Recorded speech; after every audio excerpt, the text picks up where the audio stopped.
नमस्ते दोस्तों, स्वागत है आपका हमारे यूट्यूब चैनल में। दोस्तों, आज की हमारी घटना की शुरुआत उत्तर प्रदेश के सहारनपुर जिले से होती है। सहारनपुर जिले में ही एक गांव पड़ता है शाहपुर, और उसी गांव में रहने वाले रमेश श्रीवास्तव।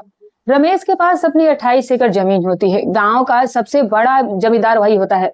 इसके पास बहुत अच्छी खासी धन दौलत, रुपया पैसा, मान मर्यादा, इसके पास इज्जत सब कुछ होती है। रमेश जो होता है वो पेशे से किसान होता है। दिन रात मेहनत किया करता था और अच्छे खासे पैसे भी कमा लिया करता था, और दिल खोल करके मंदिरों में दान भी दिया करता था। यहाँ तक कि जो गांव की लड़कियों की जब उनकी शादी हुआ करती थी तो उनमें भी वो अच्छा खासा दान दहेज दिया करता था। रमेश के परिवार में इसका एक इकलौता बेटा होता है जिसका नाम राजन होता है। राजन जो कि फिलहाल कॉलेज में अपनी पढ़ाई कर रहा होता है। लेकिन दोस्तों, जैसे ही रमेश श्रीवास्तव की पत्नी की मौत हो जाती है तो फिर जो रमेश होता है दोस्तों, उसका जो मन है वो बिल्कुल ही अब बदल कर रह जाता है। ना तो वो अब किसी से मिलता था और ना ही किसी से बातचीत करता था, और इस तरीके से वो अब अकेला रहने लगता है और काफी ज्यादा तनाव में रहना शुरू कर देता है।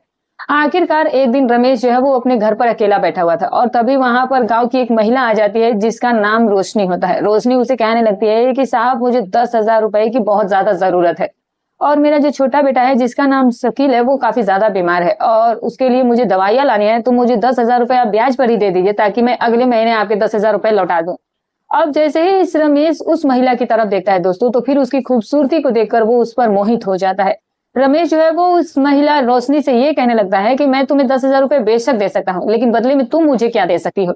और फिर उसी समय जो रोशनी है वो उसकी बातों का मतलब समझ जाती है। अब जो रमेश होता है वो ये देखने लगता है कि उसका बेटा तो कॉलेज में जा चुका है, तो क्यों ना इसी महिला को मैं फंसा लूं, वैसे भी मेरी पत्नी मर चुकी है।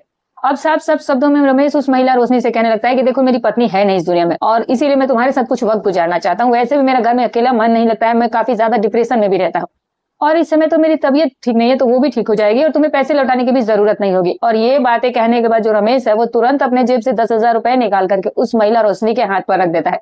अब रोशनी जो है इस बात से बेहद खुश हो जाती है। रोशनी उसको कहने लगती है कि साहब, मैं आपका ये एहसान जो है वो कभी भुला नहीं पाऊंगी, लेकिन हाँ, आप आज रात को मेरे घर पर आ जाइएगा और मैं आपका वहीं पर इंतजार करूंगी। अब वहां पर जो रमेश होता है वो सबसे बड़ी गलती यही कर देता है, और इस तरह से रमेश जो है वो वहां पर बहुत ज्यादा खुश हो जाता है। और फिर जो रमेश होता है वो खुशी खुशी उसे कहने लगता है कि ठीक है, फिर मैं आज रात को मैं तुम्हारे पास वक्त बिताने जरूर आऊंगा। और फिर इसके बाद वो महिला जो होती है वो अपने घर पर चली जाती है। अब जैसे ही लगभग शाम के 4 या 5 बजे के आसपास वक्त होता है, तो फिर जो रमेश का बेटा राजन होता है वो भी घर पर आ जाता है, क्योंकि वो कॉलेज में पढ़ाई करने के लिए गया था, और अब उसकी कॉलेज से भी छुट्टी हो जाती है। और जैसे ही राजन अपने घर पर पहुंचता है तो सबसे पहले वो अपने पिता से जाकर के कहता है कि पिताजी, मुझे खेतों में जाना है, कुछ जरूरी काम है, तो मैं रात को 10 से 11 बजे के आसपास ही घर पर लौट आऊंगा। अब उसका पिता जो है इन बातों को सुन करके कहने लगता है कि ठीक है बेटा, तुम बिल्कुल जा सकते हो। और फिर इसके बाद दोस्तों, जो रमेश का बेटा राजन होता है वो फिर अपने खेतों में काम से चला जाता है। लेकिन जो रमेश है वो रात के तकरीबन 9:30 बजे के आसपास अपने घर से खाना खाने के बाद उस महिला रोशनी के घर पर चला जाता है। और फिर उसके घर पर जाने के बाद उसका घर का दरवाजा खटखटाता है, और फिर रोशनी घर का दरवाजा खोलती है। और फिर इसके बाद रोशनी जो है वो हंसते मुस्कुराते हुए इस गांव के जमींदार रमेश को लेकर के सीधे अपनी बेडरूम में चली जाती है। और फिर इसके बाद जो रमेश होता है वो इस महिला के साथ अपना वक्त भी गुजार लेता है, और यही सबसे बड़ी जो थी रमेश की गलती साबित होने वाली थी दोस्तों।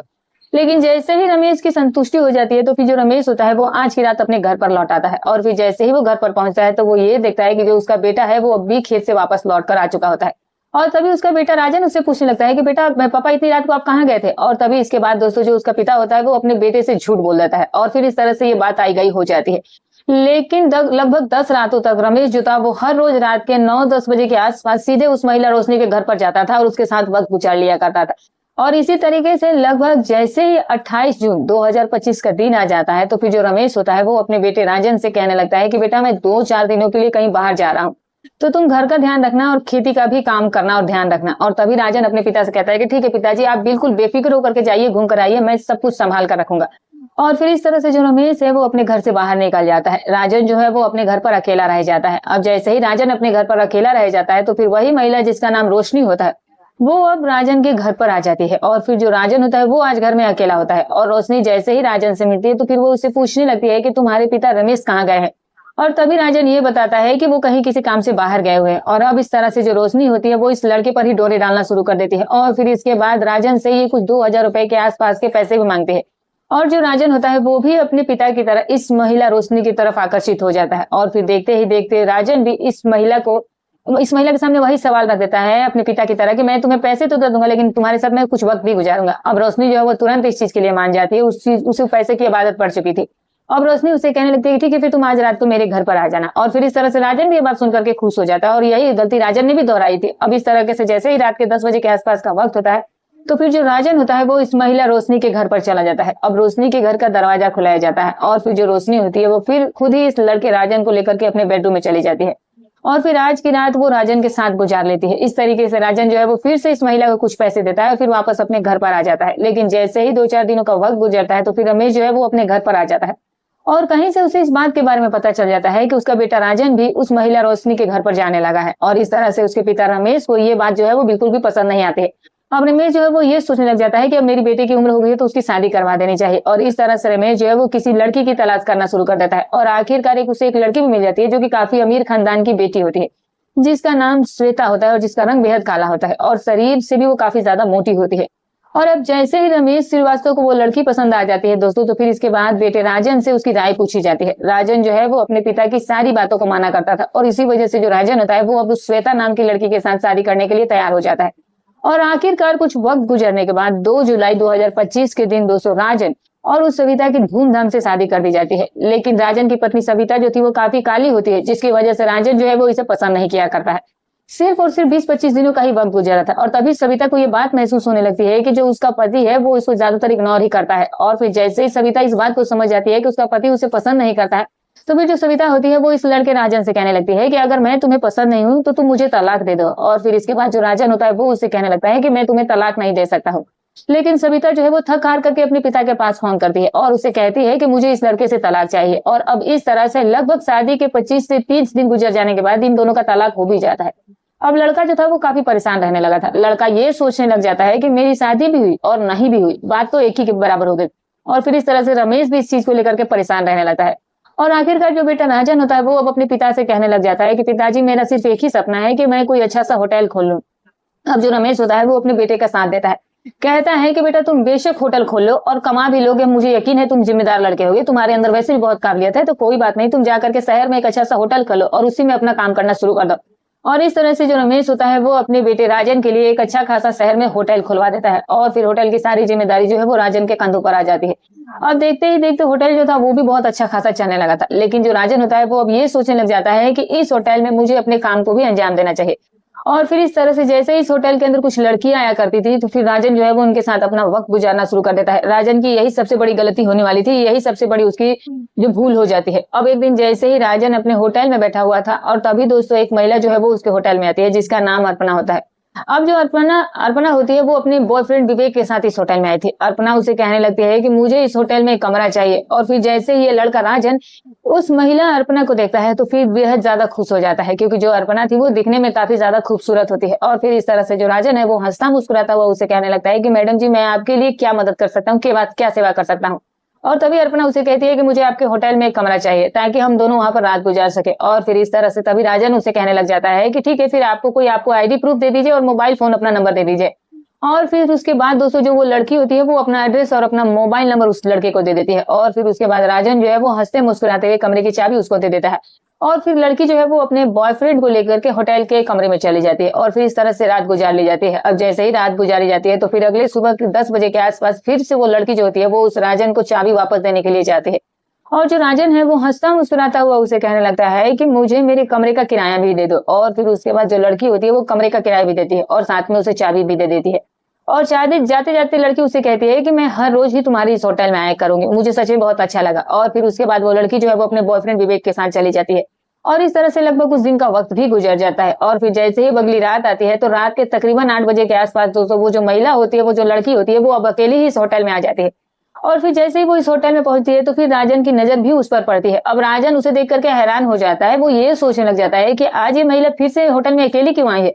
और तभी लड़की उसके पास आती है और उसे कहती है कि आज मैं तुम्हारे होटल में बिल्कुल अकेली आई हूँ और ना ही मैं अपने बॉयफ्रेंड को लेकर के आई हूँ, मैं तो आज तुम्हारे होटल में अकेले ही वक्त गुजारना चाहती हूँ। और फिर इसके बाद राजन से होटल के कमरे की चाबी ले ली जाती है और फिर वो जो महिला जो अर्पणा होती है वो होटल के कमरे में चली जाती है। लेकिन राजन वहां पर ये सोचने लग जाता है कि आज ये महिला जो है वो अकेले कमरे में जाकर के क्या करने वाली है। और फिर इसके बाद राजन जो है वो मौका देखते ही उस होटल के कमरे में चला जाता है और फिर कमरे में जाने के बाद वो लड़की उसे कहती है कि आज मेरे साथ मेरा कोई बॉयफ्रेंड भी नहीं आया है, तो आज मैं तुम्हारे ही साथ वक्त गुजारना चाहती हूँ।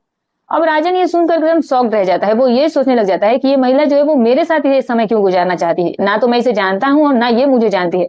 खैर फिर भी राजन को ये लड़की काफी पसंद आई थी और इसी वजह से वो लड़का राजन भी मान जाता है और फिर इसके बाद अच्छी खासी शराब मंगाई जाती है और फिर जो राजन और ये जो महिला होती है दोस्तों, ये जो लड़की होती है, दोनों बैठ करके शराब पीते हैं। और जब दोनों को गहरा नशा हो जाता है दोस्तों, तो फिर ये लड़की जो है वो इस कमरे का दरवाजा बंद करती है और फिर इसके बाद देखते ही देखते जो अर्पणा होती है वो बहुत ज्यादा शराब इस लड़के राजन को पिला देती है, जिसके कारण इसे काफी ज्यादा नशा भी हो जाता है। और जैसे ही राजन को गहरा नशा हो जाता है दोस्तों, तो फिर इसके बाद राजन के ही साथ उस काम को करना शुरू कर देती है जो काम ये अपने बॉयफ्रेंड के साथ किया करती थी। और इस तरह से उस काम को करते हुए ये जो महिला अर्पणा होती है दोस्तों, ये अपने मोबाइल फोन से इसकी एक असली वीडियो भी बना लेती है, इसी की कुछ आपत्तिजनक फोटोज भी वो खींच लेती है। लेकिन दोस्तों यहाँ पर इस लड़के राजन को इस बात की जरा सी भी भनक नहीं थी कि ये महिला उसके साथ क्या कर रही थी, और तभी ज्यादा क्योंकि बहुत ज्यादा राजन उस समय नशे में मदहोश होता है। और इस तरह से पूरी रात गुजर जाती है। अब जैसे ही अगली सुबह होती है तो ना तो वो लड़की होटल का कमरा का किराया इस लड़के राजन को देती है और उसे ये भी कहती है कि आज रात भी मैं तुम्हारे इस होटल में आऊंगी। और इस तरह से राजन भी इस बात को लेकर के खुश हो गया था। अब जैसे ही वो लड़की इस होटल से बाहर निकल जाती है तो फिर जो राजन होता है वो ये सोचने पर मजबूर हो जाता है कि आखिर ये महिला, ये लड़की है कौन। और फिर इस तरह से रोज राजन जो है वो इस बारे में सोचते ही परेशान हो जाता है। लेकिन फिर जैसे ही आज का पूरा दिन गुजर जाता है तो फिर एक ऐसी भी तारीख आ जाती है जिसमें 5 सितंबर 2025 की रात आ जाती है।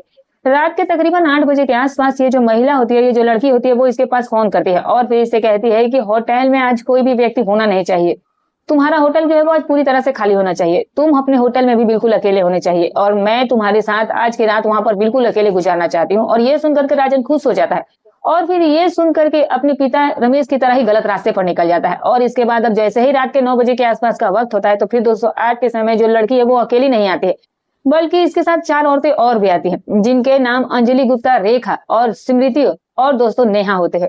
ये चारों औरतें जो है वो इस महिला के साथ इस होटल में आती है और फिर होटल में आने के बाद ये देखती है कि जो राजन है वो आज अपने होटल में बिल्कुल ही अकेला बैठा हुआ था। और फिर राजन को अकेले पा करके ये जो 5 औरतें हैं ये बेहद खुश हो जाती हैं। और फिर उसके बाद राजन से मिलती है, उससे बातचीत की जाती है और फिर इसके बाद दोस्तों होटल का जो मुख्य दरवाजा होता है वो बंद करवा दिया जाता है।